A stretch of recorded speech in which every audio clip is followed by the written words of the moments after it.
debate, well, do I build it and what happens if it doesn't work? Whereas if there's something that's already out there and I can buy it, I can incorporate it right into my business today, that's clearly one reason for an acquisition. But I have to caution you that when we build the business models that say we're going to get 20% savings, it's always interesting to go back and look at that model 2 or 3 years later and say, boy, was I optimistic, or where did I go wrong? So that's where an integration plan is so very important in making an acquisition. When you make an acquisition, you have a step function in revenue, which is terrific for your margins, terrific for your bottom line.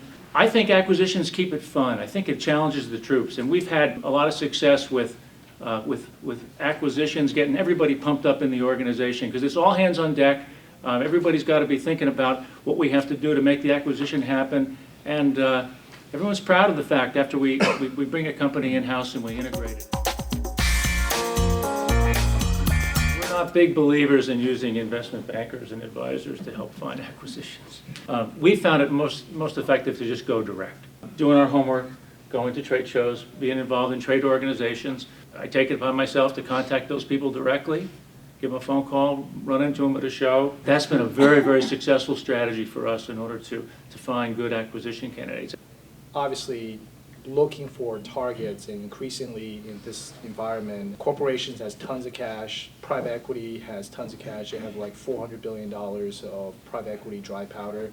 If you leverage that up 5 times, do the math, that's $2 trillion of buying power in private equity. Acquisitions, buy side is not for all the companies because it takes a lot of commitment. Earnouts are bad because, from the sell side perspective, because it's an opportunity to have litigation later. You're not in control of your business. They're valuable in the sense that they help bridge value, particularly where buyers are taking a chance on a risky business. They're awfully difficult. They're awfully complex. They take a long time to do. They cost a lot of money, and often from the sell side perspective, you get hosed. And knowing where the macro trends are headed for the next 3 to 5 years is huge, because what you want is the mega trends where high growth is going to save your butt. $75 million purchase of a medical device company, an orthopedic company in Connecticut.